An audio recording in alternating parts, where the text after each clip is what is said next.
Shalom, puji Tuhan ya. Kita bersyukur. Harus biasa dengan puji Tuhan. Kita bersyukur kalau Tuhan selalu ada dan hadir untuk kita semua ya. Puji Tuhan, pagi hari ini Tuhan masih memberi kita kesempatan untuk belajar firman Tuhan. Sama-sama kita buka di dalam 2 Timotius 3 ayat yang kedua sampai yang kelima. Temanya tadi apa? Sisi manusia apa? Sisi gelap manusia ya. Jadi setiap orang itu pasti punya sisi gelapnya. Tapi tidak semua orang tuh gelap semua. Saat jahat-jahatnya orang itu pasti ada baiknya. Saat baik-baiknya orang pasti ada jahatnya ya. Jadi itulah manusia. Jadi manusia tidak pernah lepas dari hal-hal yang negatif juga ya. Tapi jangan khawatir, kita punya Allah yang besar. Kita akan baca sama-sama di 2 Timotius 3 ayat 2 sampai yang kelima. Kalau kita baca semua dengan cuman baca itu cuman lewat aja ya. Ini sisi gelap manusia dan harus kita mengerti. Saya dan saudara akan mendengarkan dan berpikir, aku masuk yang mana nih? Aku punya ini apa enggak ya? Kalau ada salah satu dari ayatnya, dari hal-hal yang di dalam ayat ini, banyak sekali ada 18 butir ya. Kalau enggak ada semuanya, puji Tuhan, syukur ya. Kalau ada satu ada dua, kita akan selesaikan pagi hari ini dan kita mau buang hal-hal yang sisi gelap dalam diri kita ya, puji Tuhan. Yuk 2 Timotius 3 ayat 2 sampai 5. Saya senang kalau Yosef yang baca. Ayo, ayat 2 Timotius 3 ayat 2 sampai 5. 2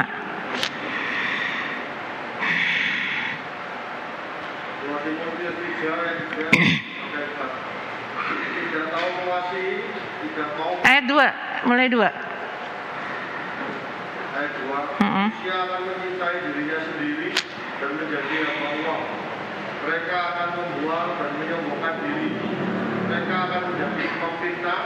Mereka akan berontak terhadap orang tua dan tidak tahu berterima kasih, tidak mempedulikan agama, tidak tahu mengasihi, tidak mau berdamai, suka menjelekkan orang, tidak dapat mengekang diri, garang, tidak suka yang baik, suka mengkhianat, tidak berpikir panjang, berlagak tahu, lebih menuruti hawa nafsu daripada menuruti Allah.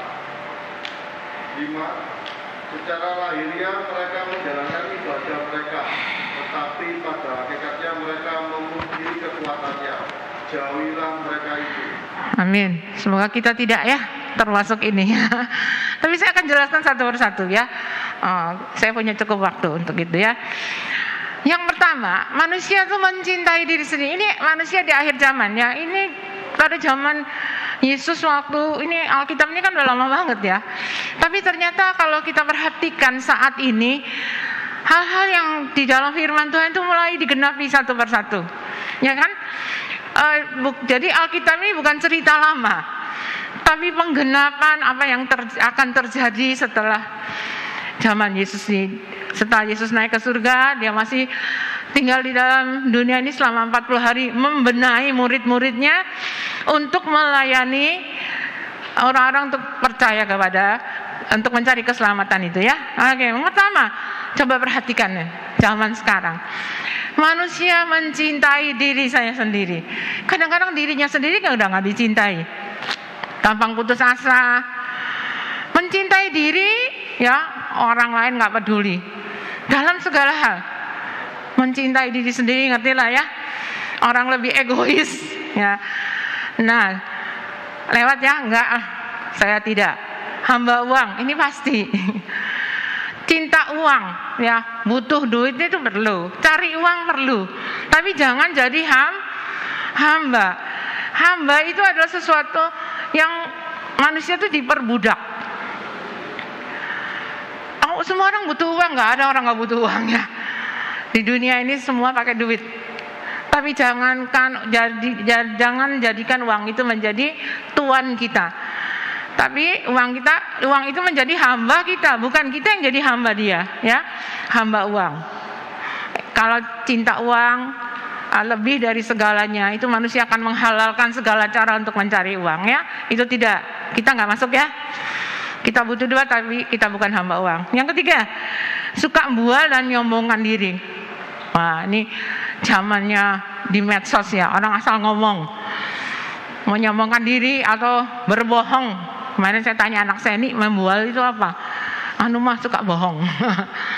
Jadi hal-hal yang nggak penting itu diomongkan di medsos, membuat orang jadi takut, ya, nggak menyebarkan hal yang baik, malah yang bohong tadi. Kemudian memfitnah, nah ini parah nih.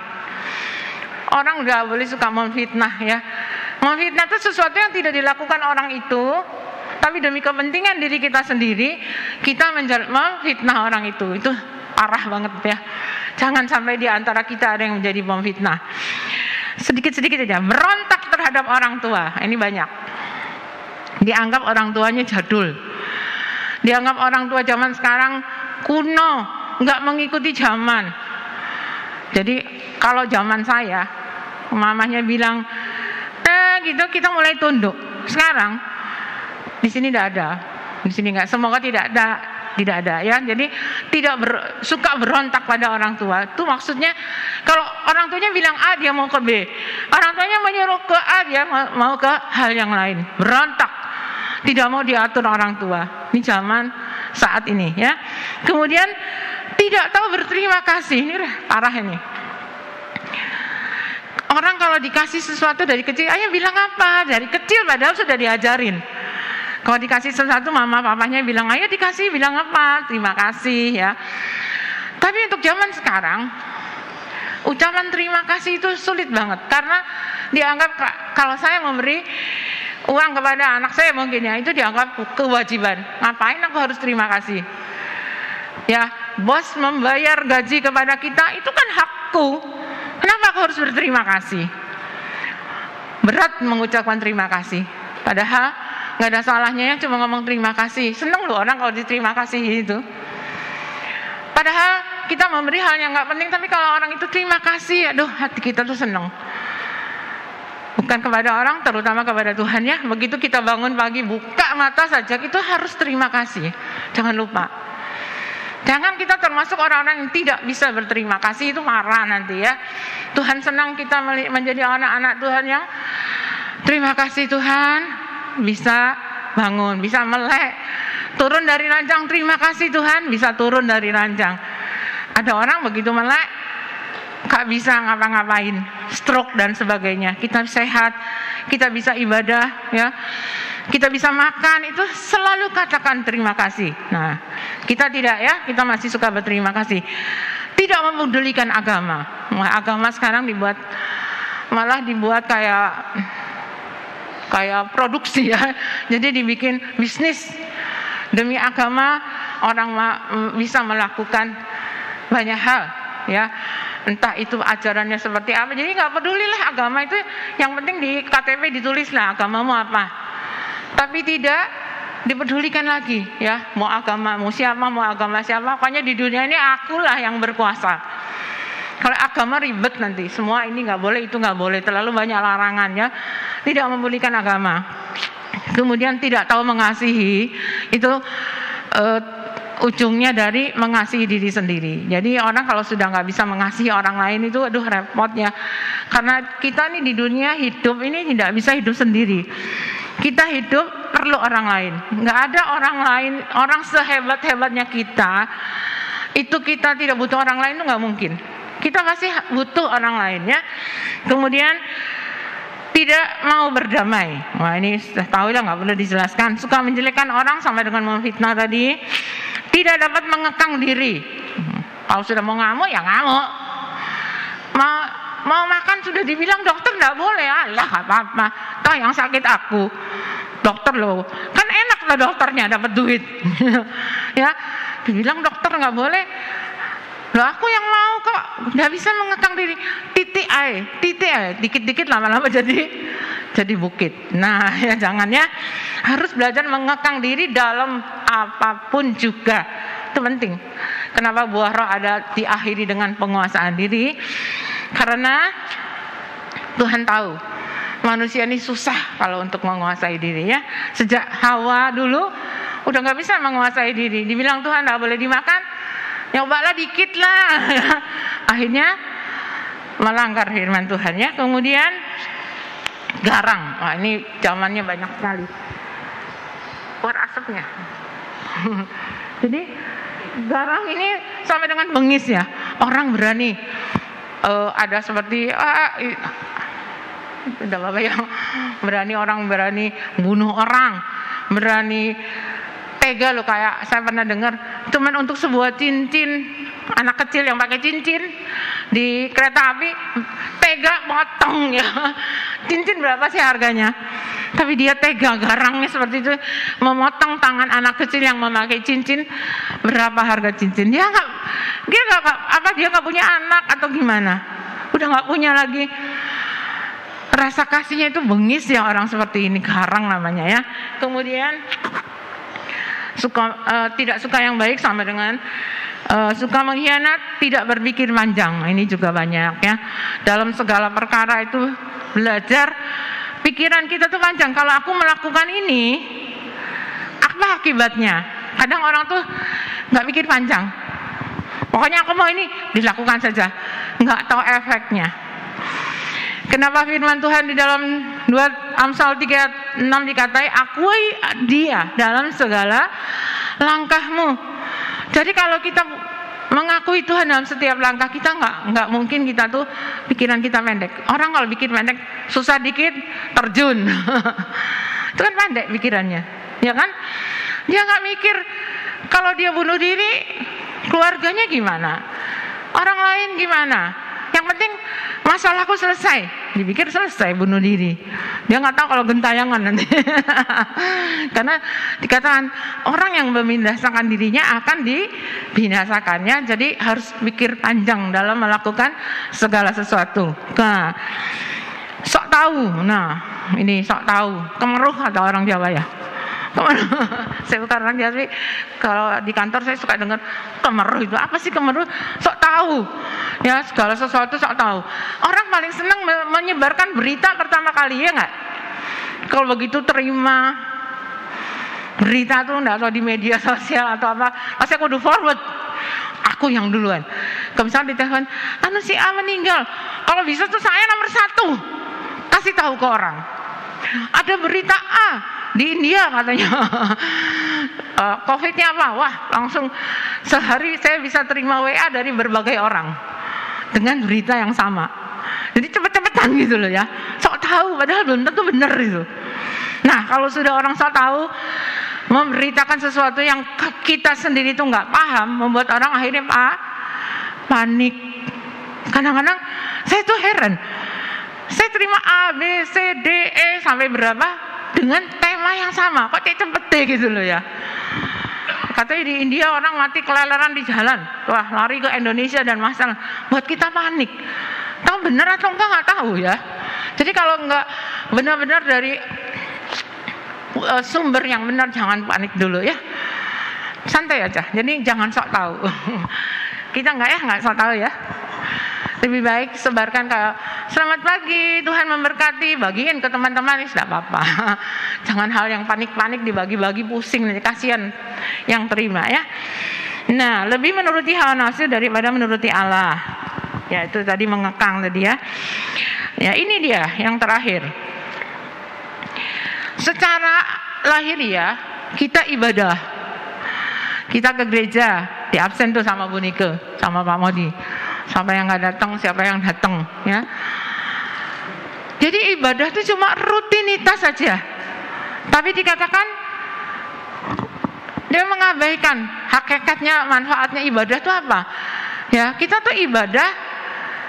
Tadi kalau kita nyanyi, Kau mengasihimu, benar nggak kita mengasihi Tuhan? Apa cuma kita rutinitas saja ya ibadah? Nah, ini sisi-sisi gelap yang harus kita buang. Semoga tidak ada ya. Nggak ada ya. Amin nggak? Yakin ya? Buang. Kalau masih ada selentik buang. Buang dalam nama Yesus ya. Nanti saya akan tunjukkan bagaimana cara membuangnya. Sulit saudara ya. Nah, puji Puji Tuhan. Sekarang saya akan mau tunjukkan satu contoh dulu. Kita buka dalam kitab Roma 7 ayat 21 sampai 26. Nanti Cindy yang bacain. Roma pasal 7 ayat 21 sampai 26. Biar saya bisa minum.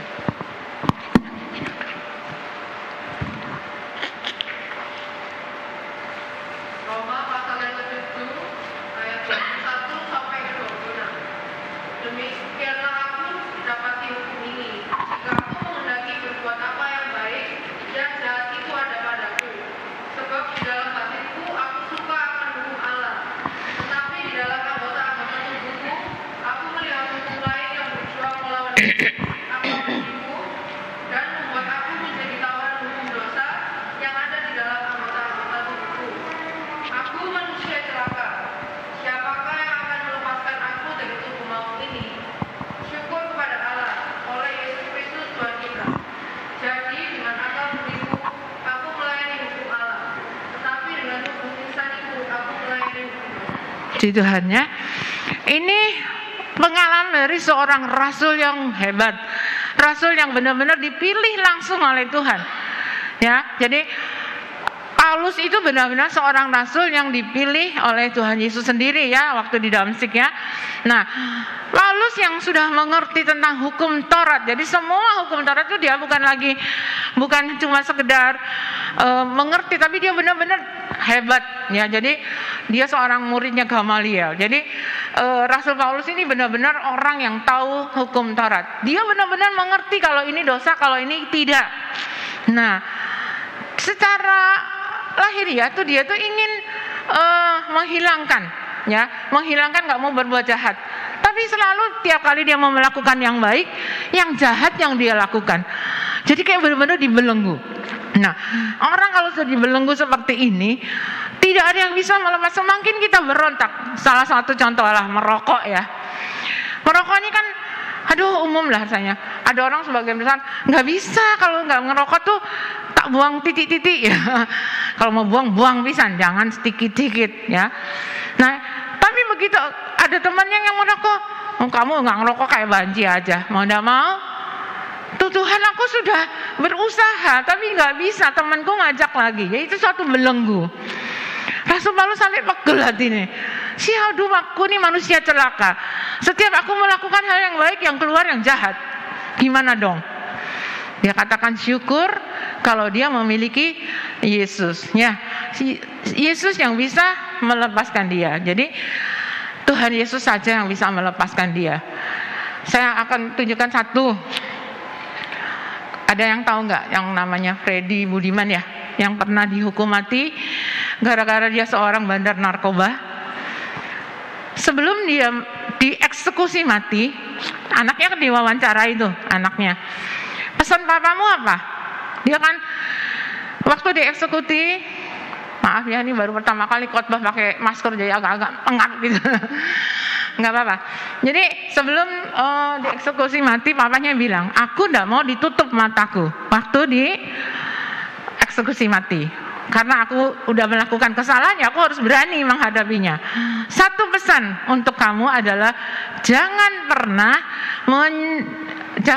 mengenal atau mencoba yang namanya narkoba. Dia seorang gembong yang luar biasa. Nggak mau anaknya jadi narkoba juga kan? Berarti dia harus mati karena narkoba, tapi dia tidak ingin anaknya juga mengikuti dia. Ada sisi terangnya juga. Nah, jadi manusia itu semua punya sisi gelap. Hanya kadang-kadang bisa menahan diri atau tidak. Sekarang saya akan tunjukkan bagaimana cara kita melepaskan dalam waktu 5 menit. Oke. Yang pertama, kita buka Yohanes 3 ayat 19. Atau yuk di mana? Yohanes 3 ayat 19.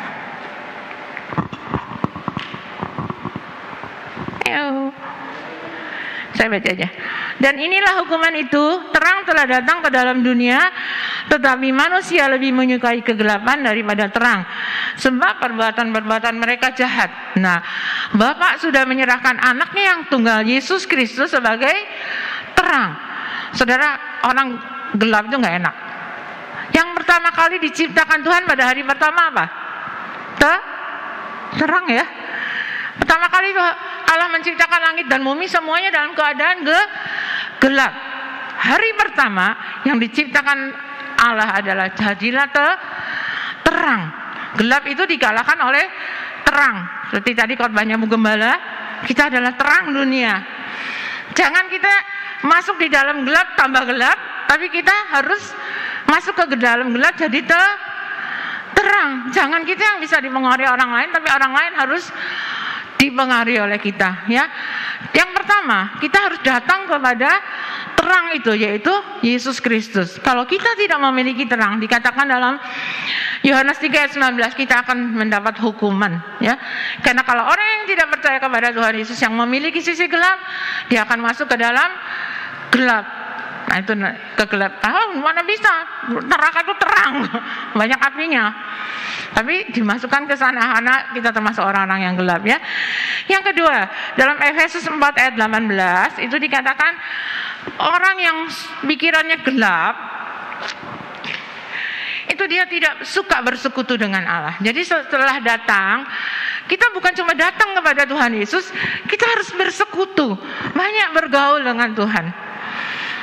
Jadi ikutlah teladanku seperti aku ikut teladan Kristusnya. Jadi teladan Rasul Paulus itu dalam pasalnya yang banyak sekali, dia mengikuti teladan Kristus. Jadi bukan cuma datang kepada Yesus, tapi kita tidak ngapa-ngapain. Ke gereja datang kepada Tuhan Yesus, tapi kita tidak bersekutu dengan dia. Say hello pun tidak. Datang duduk di kebaktian cuma memenuhi bangku gereja, tapi tidak mengatakan apa-apa sama Tuhan. Just duduk, isi absen. Di terima tamu ada namanya Ci Neng Koyung. Jadi ada di absen tuh semua tadi. Saya lihat sendiri. Oh, nomor 11 yang duduk Ci Neng. Jadi selain kita datang kepada Allah, tapi kita juga harus bersekutu. Yang kedua, ya. Dan yang ketiga, ayo kita buka ini Kolose 3 ayat 10. Saya ingin kita baca bareng-bareng yang ini. Kolose 3 ayat 10. Yang ketiga adalah belajar mengenal Kristus, ya. Udah, 2, 3.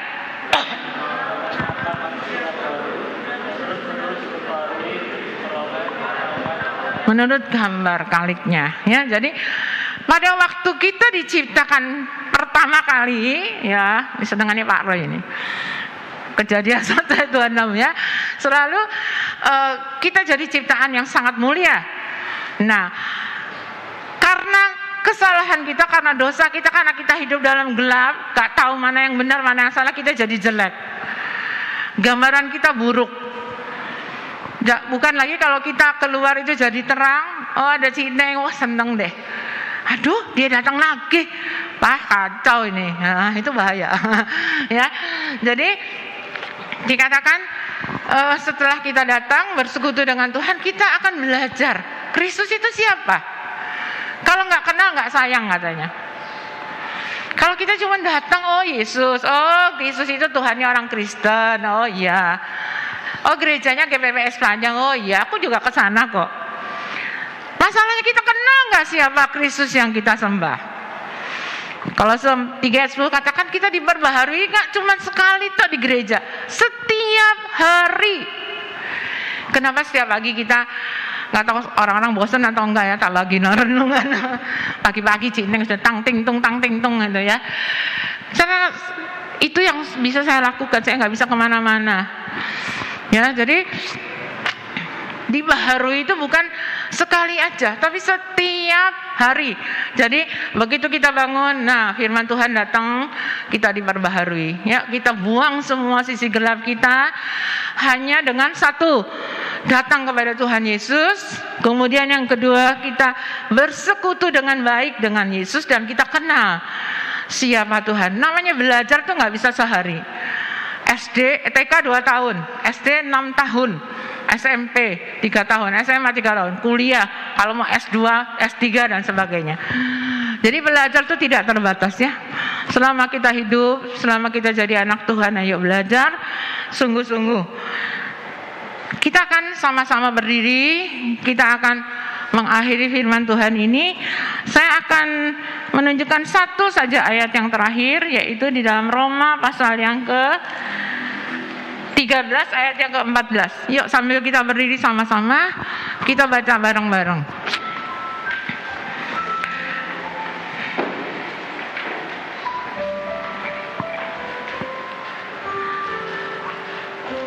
Oke, 1, 2, 3. Tetapi kenakanlah Tuhan Yesus Kristus sebagai perlengkapan senjata terang, dan janganlah merawat tubuhmu untuk memuaskan keinginannya. Puji Tuhan ya. Terima Yesus dengan sungguh-sungguh, jadikan Kristus sebagai senjata terang kita. Kalau kita punya Yesus, sisi gelap kita akan hilang semua, karena Dia adalah terang bagi hidup kita. Kita nyanyikan "Ku mau cinta Yesus selamanya" ya. Karena kita adalah anak terang, kita adalah anak-anak Tuhan Yesus sendiri, dan kita akan menjadi anak-anak yang dibersihkan tiap hari oleh Tuhan Yesus. Ku mau cinta saya kembalikan kepada Bapak kembali selamanya. Ku mau cinta Yesus selamanya. Meskipun badai silih berganti dalam hidupku, ku tetap cinta Yesus selamanya. Ya Bapa, ya Bapa, ya Bapa, Bapa, ini aku anakmu, layakkanlah seluruh hidupku. Ya Bapa, Bapa, ini aku anakmu, pakailah sesuai dengan rencanamu. Kami semua yang hadir sama-sama angkat tangan di hadirat Tuhan. Bersyukur kami Tuhan telah pindahkan dari gelap kepada terang. Kami bersyukur ketemu dengan Tuhan Yesus Kristus. Tuhan Yesus menerangi kami semua. Kami bersyukur Tuhan, kami tidak mau lagi kembali kepada kegelapan. Kami terus tinggal dalam terang.